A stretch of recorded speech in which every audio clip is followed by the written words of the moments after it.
I'm Bryce Johnson. I'm the Inclusive and Accessibility Lead for Microsoft Devices. So I work on basically the accessibility of our hardware, both Surface and Xbox hardware. And today I'm going to tell you how we use Microsoft Inclusive Design to make our products better for people with disabilities. Oh, I'm also one of the inventors of the Xbox Adaptive Controller. There are a lot of us. It's been very, very cool. And I typically put this slide at the end, but I kind of wanted to put it up front because I'm so thankful for being at this event. This event yesterday was great, and everyone's just sharing so much really good stuff, and I just want to be present and thankful about the commitment that we all kind of have to being more inclusive in the work that we do. I really do appreciate it. So with that, there are over 1 billion people in the world with disabilities, and their exclusion hurts us all. You've heard this a lot through the past couple days. I'm sure you're going to hear it all week. This is Microsoft's mission: to empower every person and every organization on the planet to achieve more. We take this literally. Every person. When we're not intentionally including people with disabilities in the products that we create, we are actively working against our mission. So, I want to show you something that we refer to quite a bit, which is what the World Health Organization has redefined disability for them. So in 2014, the World Health Organization changed their definition of disability from a personal health condition to a mismatch in interactions between a person and their environment. This is sometimes referred to as the social model of disability. This is not the only model of disability. This is a useful one. There are other models of disability like the identity model, like the medical model. This model is really good for people who make products because that idea of a mismatch in interactions is really powerful. If I'm a wheelchair user, and I kind of go into a building, and the only way for me to get to the second floor is the fact that I have to be able to climb a set of stairs, it's not my fault. It's not my wheelchair's fault. It's the architect's fault. The architect who designed that building, who didn't intentionally include people with disabilities in the creation of that thing. So it's actually really useful for us as product makers to think about things this way. Like, we design disabilities into our products when we don't intentionally include people with disabilities in what we make, right? Whoop. I'm going to tell you a story about Surface Laptop 3. And some accessibility fixes that we recently did for Surface Laptop 3 that we may have solved through inclusive design kind of earlier in the process. This isn't saying that inclusive design has to be the only way that you go about it. At Microsoft, we fix bugs all the time, and this is just a bug that we found after the fact by engaging with the community. And it's been a really interesting one. So the Surface Laptop 2, the keyboard had layout challenges for the blind. So this might actually be a little hard to see, but you all know keyboards. On the Surface Laptop 2 keyboard, the F4 key shared the same key with the mute functionality of the Surface Laptop 2. Any keyboard users in here? Like any keyboard shortcuts users? Come on, this is the one room I can ask this, right? So who knows what Alt F4 does? Alt F4 closes your current app, right? And so our blind users who don't use mice because they don't use them, they're trying to hit Alt F4. And if you think about this keyboard, the only way that the system knows that the F4 key is actually active is whether or not that function lock key is on our keyboard. And that function lock key is actually not known to the system. So what that means is the firmware of the keyboard tells you that the function lock key is on or off. It then switches from mute to F4. So, and the only way that we would tell our customers whether or not the function lock key is on is that tiny little light. Could we switch back to the slide? Thanks. That tiny little light. So if you're blind, you can't see the light. And if you're hitting Alt F4, what you might be doing is you might be hitting mute. And if you're a screen reader user, because you're blind, you get everything from the computer via audio. we've essentially basically cut off your output. So it would be like if you hit a button when you were trying to close a program and we shut off your monitor, right? This is what we were doing to our blind customers. It was important that we needed to fix that. So with Surface Laptop 3, we actually did a bunch of things to kind of address it, and it was a great exercise. It's going forward, not only in our Surface laptops, but all of our keyboards kind of going forward from now on. And so what we've done a few things. We rearranged the keys. So we put mute on a different key. We put volume up on F4. So if you have that state incorrect, you'll just get volume up. It won't actually throw your workflows. The other thing that we've done is we actually requested that function and function lock be added to the HID specification for keyboards. So the HID is human interface device. It basically enables your keyboard to be able to plug it into a PC or plug it into a Mac, and just it works, right? That's what HID does. It's a common specification. So we actually had to ask if we could get function lock added to that. And so we did. They did. So future versions of screen readers can have the opportunity to basically tell people function lock on, function lock off. We do this today with caps lock. If you ever turn on your screen reader on your PC and you toggle caps lock, it'll do that. It'll do caps lock on, caps lock off. We needed to do that for function lock. The last thing that we did was we added tactile bumps to the F4 and F8 keys of this keyboard. This wasn't really to fix the bug. This was a different issue. This was us like kind of thinking of an enhancement. If you think about traditional desktop keyboards, there's a gap between F4 and F5 and F7 and F8. And we wanted to put in something that let people know which keys they were on. Just more wayfinding. The same thing that we do with the F and J keys, how they have a tactile bump. We just added some extra ones so that our users who are blind can orient themselves better on this keyboard. So next I'm going to show you a video that I hope you've all seen. If you haven't, you get to see it now. My name is Grover. Sean. My name is Ian. I'm Taylor. My name is Owen, and I am 9.5 years old. I only have 1. And yeah.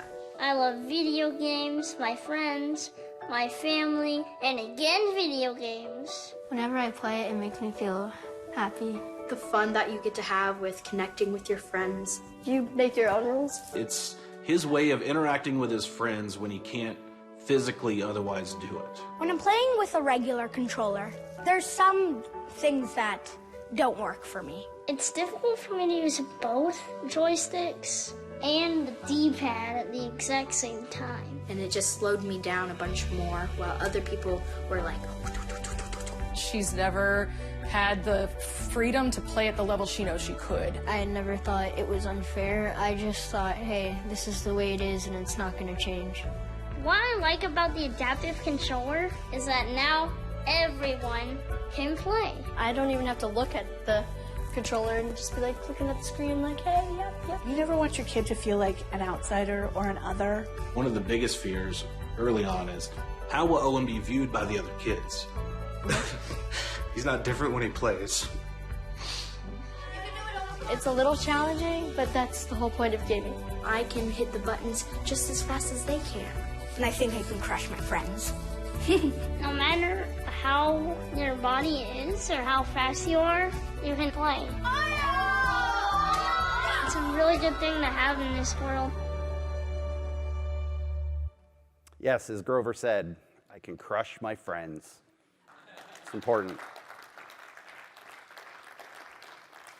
I want to show, skipping ahead. I want to show this tweet that came out after the Super Bowl ad. It's from Dear Miss Hashim. She's a first grade teacher. And she said, today in class, we reflected on this commercial. And the kids said, some kids cannot change. It doesn't mean they can't play. Microsoft did not want the kids to change, so they changed the remote. Yep. Gold star. That's why we did it. That's the whole point. We knew that we needed to do something. And I'm going to tell you how we knew that, what we learned, and how we think about it. These are our inclusive design principles at Microsoft. I'm not going to read them right now because I'm going to go through each one. But if you'd like to take a picture, you can and can. I will also have them later. It's really kind of good reference. I'll just wait for the cameras to go down. Cool. Again, I'll have them later. So let's go through recognize exclusion. Exclusion happens when we solve problems using our own biases. As Microsoft designers, we seek out those exclusions and use them as opportunities to create new ideas and inclusive designs. Hey, is Doug here? Hey, Doug's there. Doug wrote these. Sorry, I just wanted to point out Doug.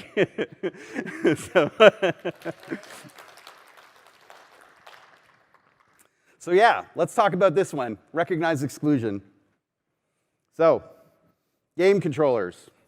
Who plays with one of these? Cool. I will tell you that I think that this is the greatest controller you can get. I know some opinions may vary, but this one is the best. But when we look at this through the lens of exclusion, we have to make some acknowledgments. We have to recognize some things.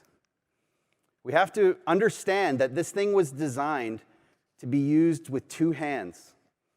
This is the 8th generation of game controllers. So when I say that, the first generation is basically Atari 2600. We've had 8 sort of console systems since then. It's the 8th generation. And all of these controllers have been optimized around a primary use case that assume that a user has 2 hands, that they have 2 thumbs for these sticks. You know? It assumes that you can hit all these buttons on the controller and that you have a fluid range of motion and the fine motor control to do it. Does anyone know how many buttons are on an Xbox controller? Just guess, just shout it out. No? 12? No. 16's close. 17! Thank you. 17 buttons on an Xbox controller that you hit with 4 fingers, 4 inches apart. Right? We assume that people have the reach with their index fingers to get around to these bumpers and triggers. Right? That's another assumption that we have. We assume that people can hold this thing, that they have the strength and the endurance to be able to play with it by holding it for hours at a time. And this is, I bring these up to my colleagues all the time, and I will tell you, when I started at Microsoft, I worked in Dynamics. And me and my colleagues didn't work on Dynamics all day and go home and play Comptroller all night, right? We knew we weren't the customers. But by every metric that we measure successful customers in Xbox, my colleagues are the whales of our industry. They play the most, they buy the most, they spend the most time, and they use the most features. So I can't go to my colleagues and say, you're not the customer. So when they don't grok something, like not being able to hold it, I have to show them. I have to show them examples of how people can, why this is a barrier. And that's always been really important for us. So let's go to this next one. Learn from diversity. Human beings are the real experts in adapting to diversity. Inclusive design puts people in the center from the very start of the process, and those fresh, diverse perspectives are the key to true insight. This is Sergeant Josh Price. We met Josh in 2015 at the 1-week hackathon. He came to us with a charity called Warfighter Engaged. As you can see, Josh is limb different, and he's a veteran that basically was injured in service. He has 1 arm, and he's a wheelchair user. This was the first time that we actually really confronted this idea of the fact that this was the barrier, right? Because we saw this controller from Warfighter Engaged that they built for him. We saw that basically they had to take this, crack it open, solder wires to it, and build something custom for Josh so that he could play. I will tell you, and I'm going to let this video loop because I kind of want to dig into this a little bit. I feel like we were very fortunate to start with veterans.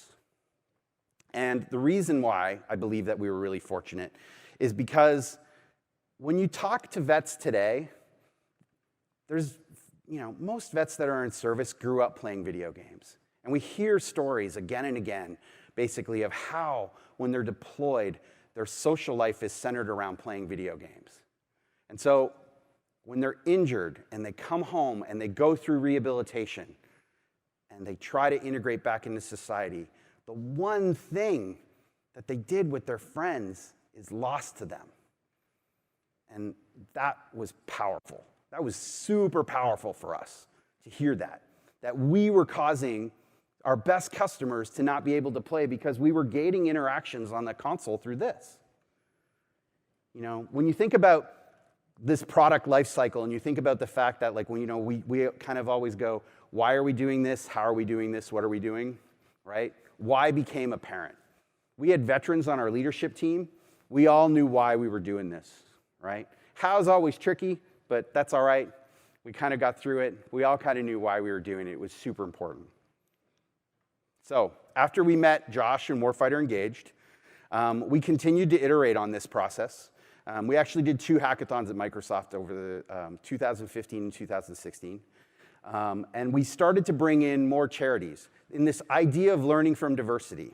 So there's a saying in the disability community, which we really believe in, which is nothing about us without us, right? And we really strive to bring this into our product development cycle. So what that means is that we design with people with disabilities. We don't design for people with disabilities, right? There are stakeholders, there are partners, and we try to bring them in as much as we can. And so once we kind of got going, we reached out beyond Warfighter. We started to work with the Cerebral Palsy Foundation. We started to work with Craig Hospital, which is a spinal cord hospital in Denver. We started to work with Able Gamers, which is the largest gaming accessibility charity in the US. And we started to work with Special Effect, which is a large gaming accessibility charity in the UK. What was amazing about all these organizations was that they all have similar goals. They want people to play, right? They all have very different operational models. So what I mean by that is that Warfighter Engaged would build a lot of things from scratch, right? They'd 3D print stuff, they'd fit it to someone. They came from a world of doing prosthetics for veterans. And so they would make a lot of things from really custom, from scratch.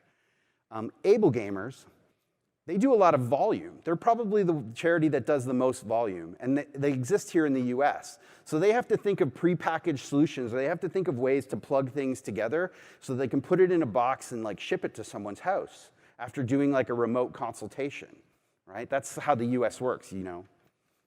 We're a big place. Special Effect, however, they're in the UK.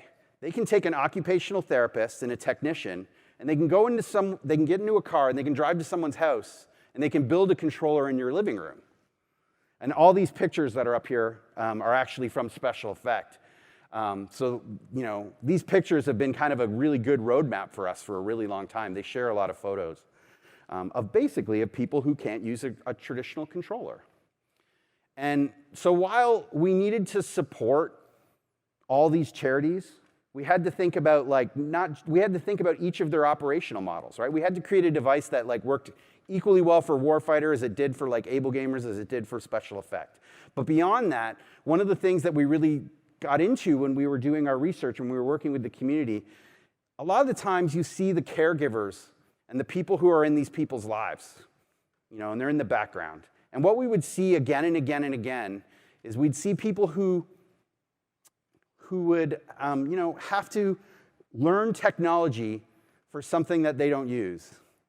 So I think that like this room, you know, probably can relate to that too. How much do you actually learn technology that you will never actually personally use, right? So it's tricky. And so with caregivers, we really wanted to make the device as simple as possible. So what I mean by that is if you think about a lot of hardware devices today, there's a lot of software interfaces that you have to use. On the back of this controller, there's 19 ports. There's one for every button on the controller plus 2 extras, 2 little wildcard ones. So we really wanted people to be able to remap this device by plugging in and unplugging in peripherals. And if you want afterwards, I can show you how this kind of works over on the side. It's really kind of, you know, I still think it's cool, and you know, I've been doing this for many years now. This last one is the real secret. Solve for one, extend to many. This is where the power is. And this is where it takes professionals, professional engineers, professional designers to like kind of use their skills to take in a lot of different ideas and synthesize them into common solutions. So what do I mean by that? Oh, actually, I'm going to go back and read that. Everyone has abilities and limits to those abilities. Designing for people with permanent disabilities actually results in designs that benefit people universally. Constraints are a beautiful thing. This is my buddy Jesse. He was visiting us in a facility that we have at Microsoft called the Inclusive Tech Lab. It's a facility I run. We think of it as an embassy for the communities that we serve. So you can kind of come in and see how a lot of people with various disabilities play games and use, other kind of hardware, software, kind of come in. But Jesse here is a quadriplegic, what they call a high quad. So he really only has movement from the neck up. And Caitlin there, Caitlin, who's in this photo, is actually our occupational therapist. She works with us. She's basically fitting him with a mouth controller. So that's a sip and puff mouth controller. So he basically will put that in his mouth, and there's a straw on it, and he'll blow into it. That's one button, and he'll suck on the tube, and that's another button. So he has one joystick and two buttons. And so what's up to us at that point is to figure out how he can play some modern games, because he comes to us and basically goes, I want to play Halo. And we're like, all right, let's do it, right? And so we have to figure out how we can configure this device for him so that he can actually play Halo. And we're working on it. There's actually lots of ways that we can do that, but we're always learning more, right? That's the whole thing about this modularity, and this idea of what we're trying to do with hardware.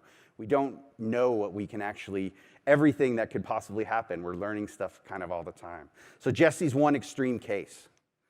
So this is my friend Cherry. Cherry has a condition called, I'm going to mess this up, Ehlers-Danlos syndrome, which basically means her strength is decreased and her muscles are flexible. So sometimes she has a hard time pressing buttons. So does anyone have a hard time when a game makes you press one of the joysticks as a button? So 2 of the 17 buttons are joystick presses.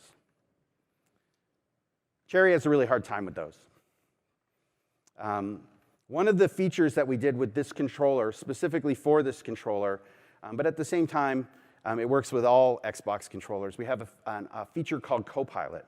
And what Copilot does is it says to an Xbox that these 2 controllers are one controller. So she can use them in conjunction with each other. So I'm going to try to demonstrate this. I hope you all can see it. So what Cherry does is she remaps problematic buttons to these big ones that are on here. These are 2 big buttons. A lot of people think that these are trackpads. I totally understand. Bill Gates thought they were trackpads. It's totally cool. But they're not. They're buttons. They're big buttons because they're not really designed for fingers. They're designed for fists. They're designed for elbows. But yeah, so what we do is Cherry will remap these 2 buttons using the software remapping of this device to be stick presses. And then she'll put the controller on her lap, and she basically rests her hands over it so she can let gravity basically take over. She just has to let go to press those buttons. And that's really powerful. That movement, we did design this on purpose, this idea that you could use this controller in conjunction with a traditional controller so that it would work that way. And we would design this because we'd also hear from people who have repetitive stress conditions like carpal tunnel or people with arthritis.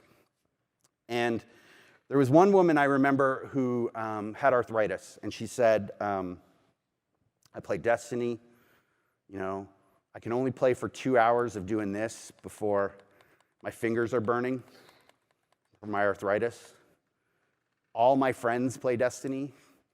Destiny is where I hang out with my friends. Those are the most important 2 hours of my day. And we were just like, why don't we give you 3 hours, right? So the idea behind being able to do these things in conjunction was this idea of maybe we could give this woman 3 hours, because if you change the motion, if she's not doing this anymore, she's doing this, right? She might not be as good, but we might give her some more time. Or we could also give her a way to maybe plug in, you could put this under your feet and put it under your feet. We do that all the time. You can plug in buttons for what you need, change the movement, change the location of the button, right? game controllers are designed to be used by these 4 fingers 4 inches apart. We just wanted to give people something different. So,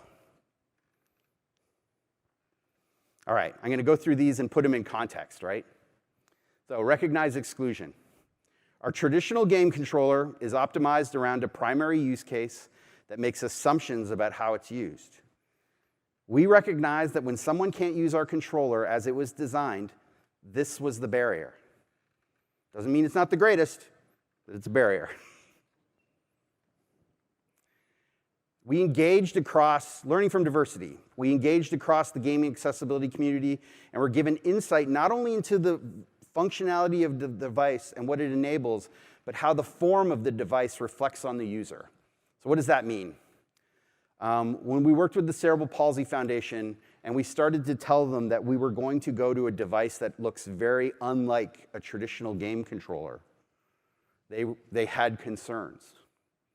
They were concerned that we were going to other people through the use of this device. We were going to create something that said, this is a game controller, this is something else. And so they expressed those concerns to us, and that was vital information for us. I mean, we were always going to design a device that felt like a first-class Xbox product, right? But this idea of how the things that we use can stigmatize you was something we hadn't thought of. If you think about people who use wheelchairs or people who have to use a lot of medical devices, they look medical. The other thing about a lot of technology that's like this is it's often really candy-colored because the industry is trying to sell parents on buying this stuff. So it looks like toys, and it infantilizes the adults that have to use it. So it was super important for us to not only make this like a first-class Xbox product that felt like part of the Xbox family, but that it was cool.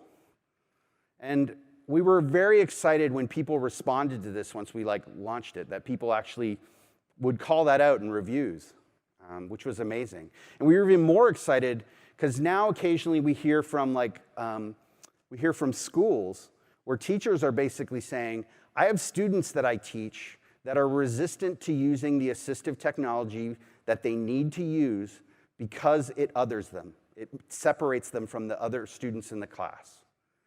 They want to use this because it's an Xbox controller, and that's cool, and that's wild, right? That was something we never thought of.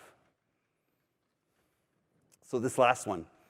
We looked across many unique cases in people's ambulatory ability, as well as their situation, whether they're a gamer, caregiver, maker. The reason why maker's up there, all those charities that I talked about, they were all makers. So when we were getting further along in this device, the marketing team kept asking why I kept bringing up makers. And I was like, hey, all these people that we were trying to empower, what do you think they did before? They cracked stuff open, they wired stuff up.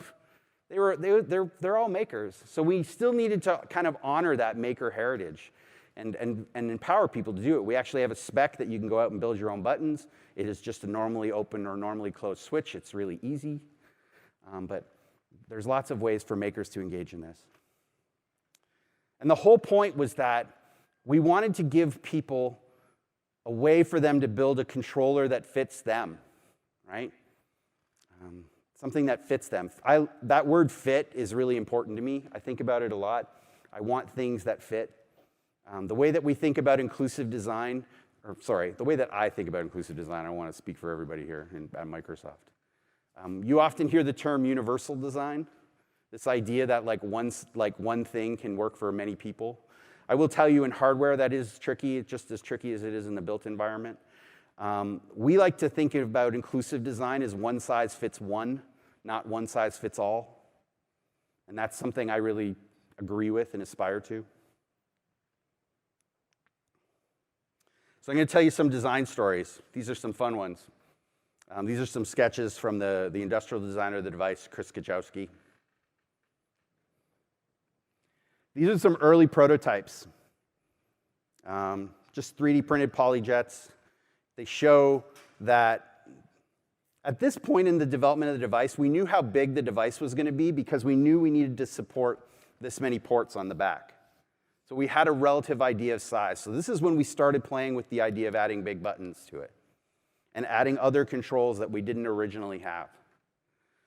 So these are some interesting layouts. They were all obviously scrapped. They're a little bit problematic, but still, it's fun to look at them. When we'd work with Craig Hospital, their occupational therapists gave us a really great piece of feedback. Originally, this device was square. And if you can see, the current one's kind of slanted. We slanted it as much as we could.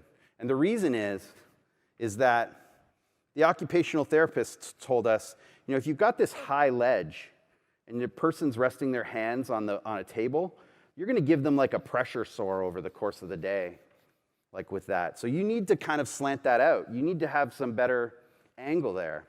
And that was super valuable for us. And we slanted as much as we could. The ports and the board they take up size, so we did the best that we could. But that was one of those like kind of fine-tuned things that was really amazing insight that we would not have gotten if we didn't engage the community. This is a final-ish kind of concept. This is very similar to what the actual shipping device is. What we learned as this device evolved was that the space between buttons is important because it gives you an opportunity to like rest your hand on things without activating a control when you have something this big. So right now, you can put your hand between these two buttons and rest it, and then just kind of lean back and forth. So there's a bunch of different postures that you can do with this thing that kind of came through this idea of just making sure that there's proper space.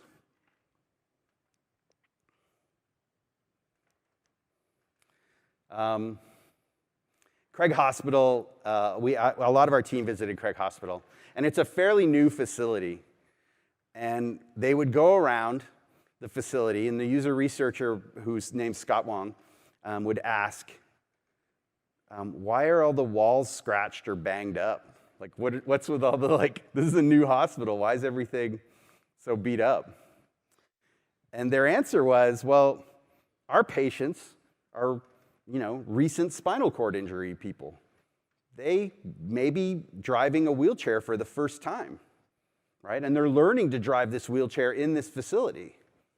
So they hit stuff, right? They hit walls. They're not perfect at it right away. They have to practice. So that was really powerful for us too. On the back of the controller, we actually have some mounting solutions. So we wanted people to be able to mount this into place so they didn't have to hold it or rest it. So what I mean by that is, you could basically strap it to the side of your wheelchair if you wanted. But when we saw those scratches, we knew that we had to basically create a mounting solution that was so robust that it could take a hit, right? And so the carriage of this device is actually reinforced plastic based around this mounting system. And while the center hole here is just a standard tripod mount, these two on the side are an AMPS system, which is for more robust mounting systems, things that people use in marine and Winnebagos and stuff, mobile homes. So yeah, this can take a hit.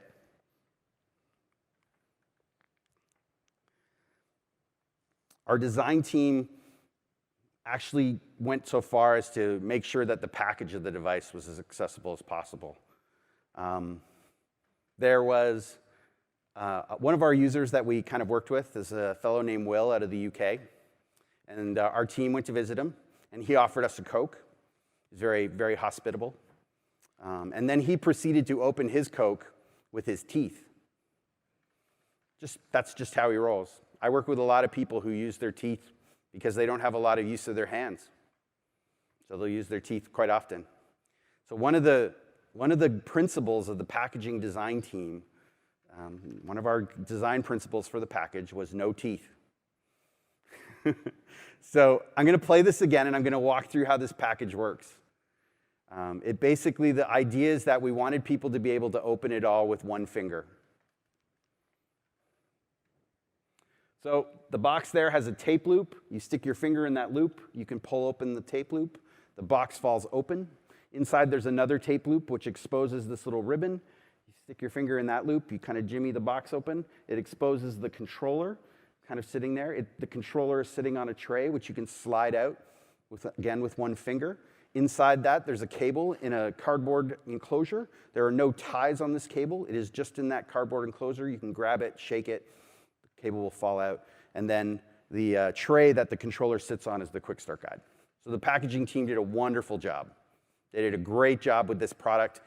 And I will, on a personal note, Satya talks as much about the packaging as he does about the controller, which is great.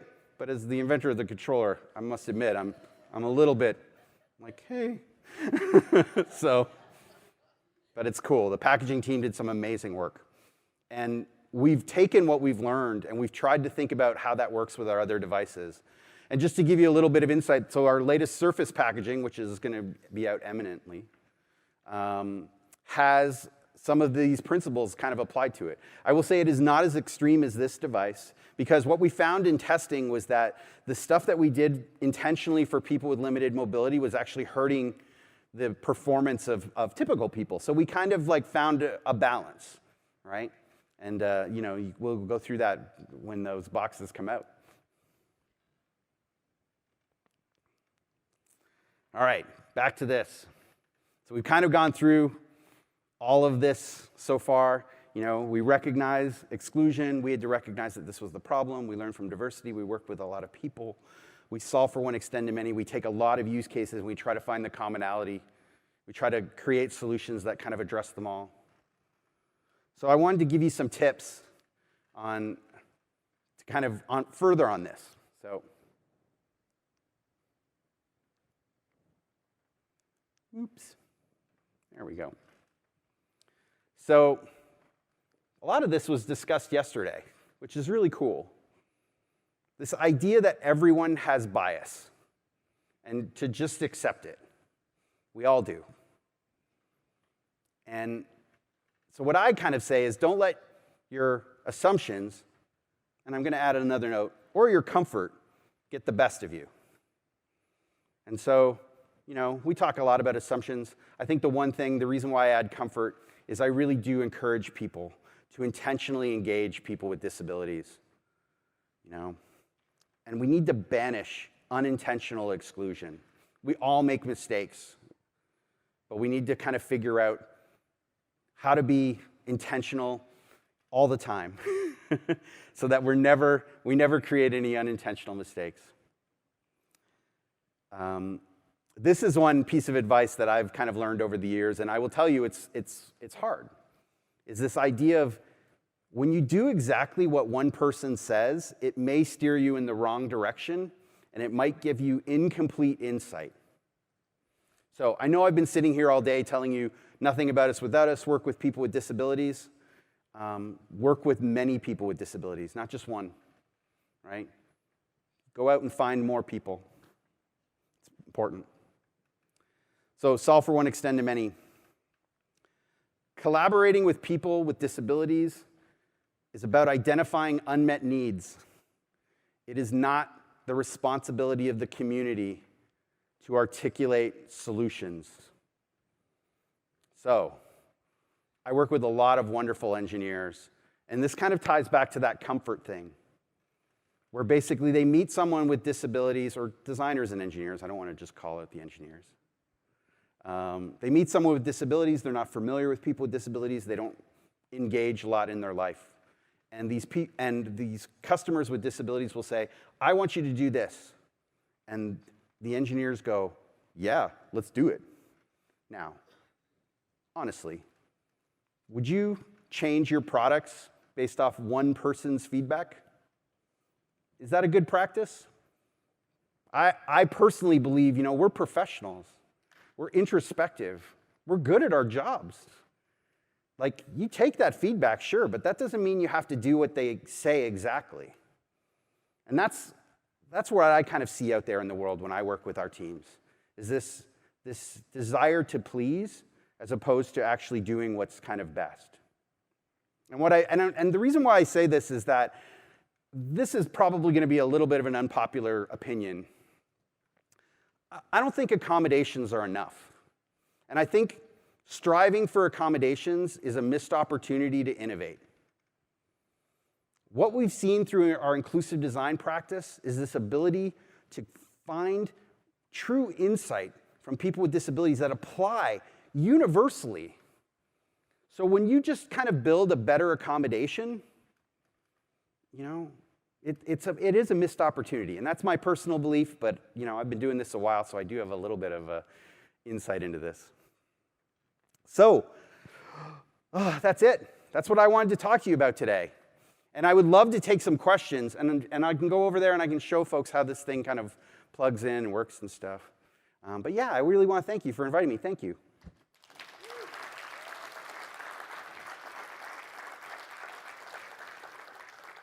Do I take questions down there? We got time.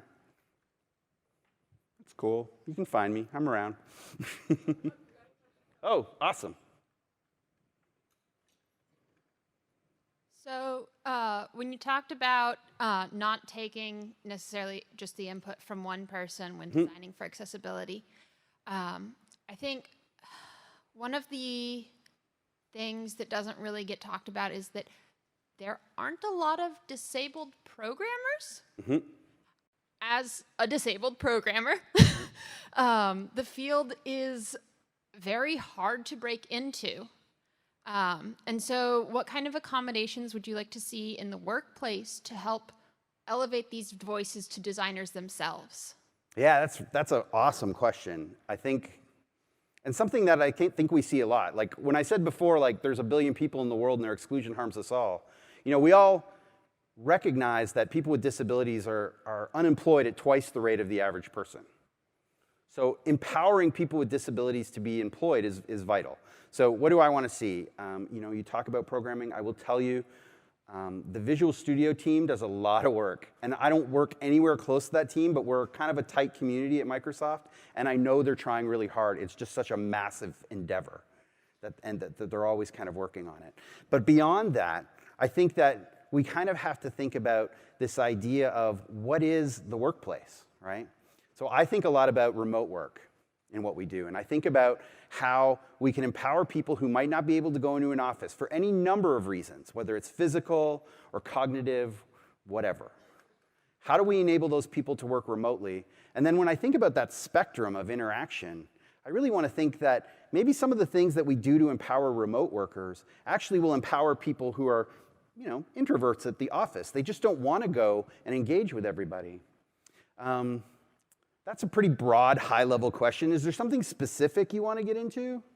Well, like for me, a lot of the time when I am programming, I have to be the disability advocate at my work, and that is exhausting. Yeah. Emotional labor is hard. And so, like, it would be nice if there were tools where people could say, hey, this auto checker kind of checked your thing and said, this doesn't follow the screen reader accessibility rules. Because, like, that's the number one thing that I do in PRs. Or, like, I don't know, just designing in a way, like, making the workplace more accessible to autistic people. Like, right. When I had an internship this summer with Amazon, and all of the socializing and whatnot that my peers did, and all of the events that were for the interns and for the developers were all inaccessible to me because they were things like concerts and bars, and I cannot handle that kind of sound input. And so just, figuring out a way to increase the corporate culture so that we have activities that are not closed off from segments of the population. Yeah, I mean, there's been a lot of great talks on this stage over the past couple of days about the corporate culture part. I will say, too, that at Microsoft, we do have an autism hiring program, which we're learning a ton from, and just kind of being on this journey on our own. As far as the tool part of what you're saying, we do have some tools called Accessibility Insights, which will check basically your web applications and also your Windows applications for common accessibility errors. And we are also basically developing tools to help people basically spec out things like your screen reader workflow that you're talking about from a design perspective. So what I mean by that is that we're developing plugins for things like Figma and Sketch so that we can give those to designers that basically say, hey, think about screen reader flow and actually annotate it in your designs. So those are just two kind of small examples. I won't say that that's going to like kind of nail everything, but it is where we're starting. Cool. Thank you. Yeah, thank you.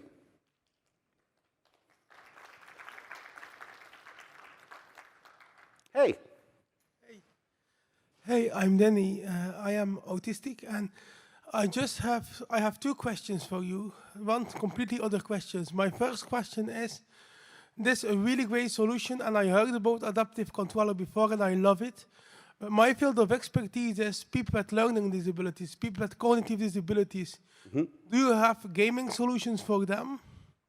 So we've just kind of started in that space. So what I'll say to that is that we definitely think about it, but that is more of a down the pipeline thing at the game level. And that's how we're addressing it currently. I don't want to say that we'll never address it with hardware. I just don't know what that is yet. So when we think about cognitive and learning, there's definitely things along that we do in the game. So for instance, have you heard of our learning tools? So immersive reader, things like that for people with dyslexia? Yes. So that's actually been integrated into Minecraft so that you can actually like use learning tools inside Minecraft for education, which is, again, a start, right? When you look at the work that the Coalition did on Gears of War 5, they did a lot of work around understanding how people who are neurodiverse basically like interacted with their game, and they took some steps in to try to do that. Like, so there's different game modes in there around screen shake and this ability to comprehend information. I can't think of the exact settings right now off the top of my head, but there's a lot of good work that they did there. And another question, but maybe it's a bit critical for me. A paid job never succeeded, and I see myself as a volunteer, but I never see myself as an unemployed one. I just think people can have a paid job or a not normally paid job. And do you see, I think it's not black and white, employed and unemployed of people with disabilities, but people with disabilities who do their work as a volunteer, I think it's even worth it than with a paid job. I don't know. I don't know quite how to answer that. I will tell you a little bit of a related story. When I first started working in Xbox accessibility before the controller, I'll tell you, in video games, like, we get so much feedback that we don't really have to ask for consultants, right? Like, it's coming in constantly. So when we wanted to start to engage the community, we had this attitude of like, oh, well, people are going to want to give us feedback, and they're going to appreciate that we're listening. And so when we originally started working with people with disabilities and we asked them to consult, we didn't pay them because we never paid anybody to do this stuff before. And I will say that really early on, we realized that how awful that was. And so in our inclusive design sprints, from now on, for the past few years, we've basically made sure that we pay the people that come in. It's really vital to us. And not only pay them, but like if I have someone coming in, like who's a wheelchair user, I'll bring in like cabulants. I'll pay for them to like come to Microsoft, which can be really expensive. So I'm pretty sure that did not answer your question, but I'm not kind of sure how to answer what you're saying. And I'd be happy to talk with you about it after. Then there's only one solution, and that's my childhood dream. You have to hire me, and I am going to implement the learning disabilities to the gaming controls. I'm sure HR is around. Thanks. Hey, Doug. My clock says 0, but we're cool, right? Hey, just a couple of quick comments. First of all, thank you. For those of you who don't know, Bryce Johnson is one of the most inspirational people in our industry, not just at Microsoft. The amazing things that you saw today are because this man, and really it's down to him, has shown such passion and persistence and more passion and more persistence to make a difference in the world and make it a better place. he's the reason why a lot of us believe like our industry is capable of doing so much good. So thank you, Thanks, Bryce. Doug. And I also, you know, for those of you who are students, I know there are a lot of students, like if you want to meet someone who really has gone into this industry and made the world a better place, go talk to Bryce. Thank you. Thanks. I appreciate that immensely. Thank you. Cool. How's everyone's Ignite going? Oh, we got more questions. This is awesome. Okay, so I just have a quick question. Yeah. So I have heard of this controller before, so I think it's great. But one thing I didn't realize was about, I guess, are those inputs on the back? Yeah. So does that mean that the person wouldn't be able to use the device independently? They would need someone to help them, or how? It all depends on the person. So just to kind of answer, I'm going to answer that in a bunch of different ways, and it'll talk about how we think about it. So remember how I said game controllers are two hands? So we would hear from people who are limb different, who basically, mostly vets, who like come home from service and they've lost a limb. And they're so used to playing games like this that they tell us things like, I need a one-handed controller because I only have one arm, right? And that's understandable in the sense of like we are all conditioned to think gaming is like this with two hands. But what we try to tell them is stop talking to us about what you don't have and tell us what you do have, right? Where do you have movement? Like, do you have movement in your feet or your knees or your head or your elbows, right? And the whole point of this controller is to basically be able to take that control you need and put it where you have movement. I have a button over there that I can show people that we tape to people's eyebrows. So if you can lift your eyebrow, you can fire a button. And that's how we've approached it. So we definitely want people to be independent. The other side of it, though, is, I do get a lot of, mostly parents who are saying, like, I have a child that has limited mobility. They want to play, like, Fortnite with their brothers and sisters, but they just don't have the ability to hit a million different buttons. So what we tell them is that that's what Copilot's for, and that's why we called it Copilot. So that idea of syncing two controllers together, right? How do you give a kid, the controls that they need to be able to do the primary things in the game, like the fun stuff, right? Like move around and shoot and kind of do stuff. And then you, parent, like I tell parents, you parent, you take this controller and you do all the like maintenance stuff. You do the menus and you do the pausing and you do the inventory control and you do the reloading so that your kid can do the fun stuff, like enlist a Copilot. And that's how we've thought about this system and like this idea of how we bring this stuff to more people. I will say these ideas are really, really new. I think the one thing that I've learned, the device has been out a year, and it's going to take us a long time to tell these stories because people are so attuned to this being gaming. And that's cool. We got time.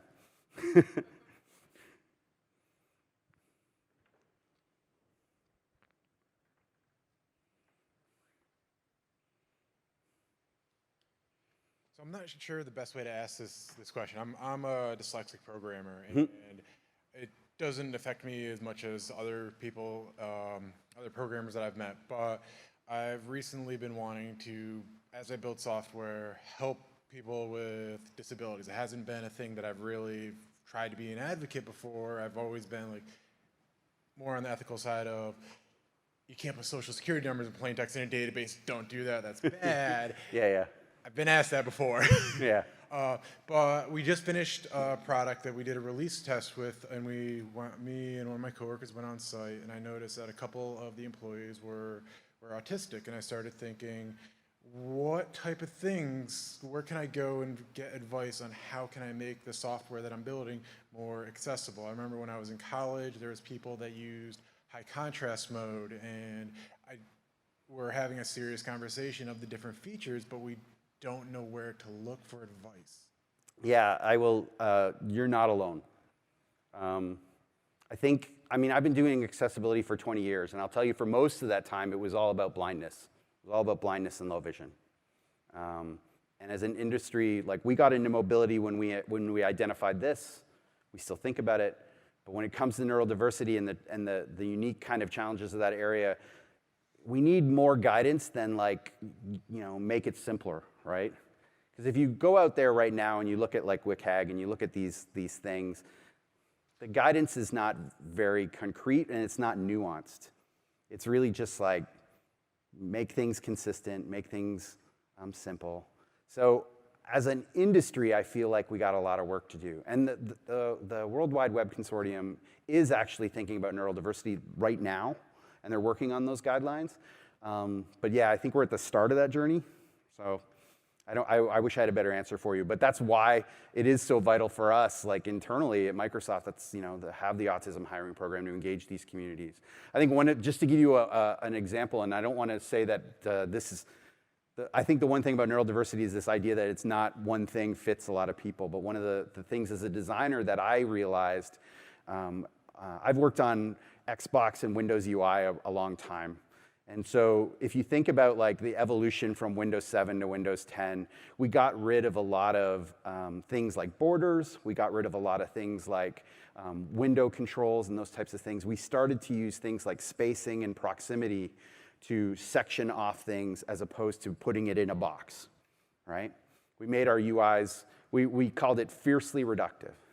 And so when I work with folks on the spectrum, I get a lot of like this notion of like, I need a line, I need a strong border, because this information that you think is broken apart, like, and actually if you pull up my slide right now, I can show you where I've messed this up.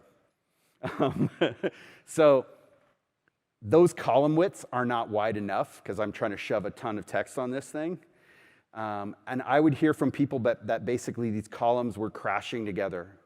So people on the spectrum would say, like, this information is kind of falling all over each other. And we're starting to see that kind of feedback universally through the W3C's requirements.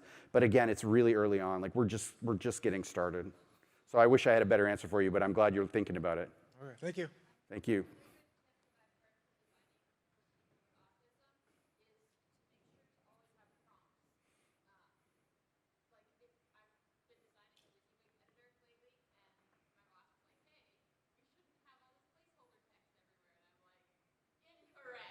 Yeah, so what she said, just for the recording, to use prompts in your design, which is good advice, and there's some good feedback there.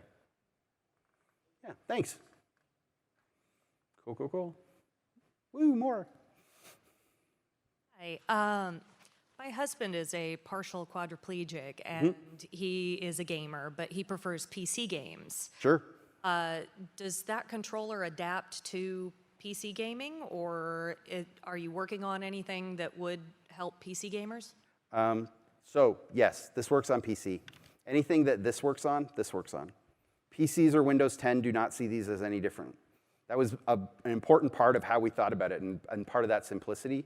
There's like no drivers to install or configure. You sync this to the console, you plug it in to a PC. This is an Xbox controller, same as this. So yeah.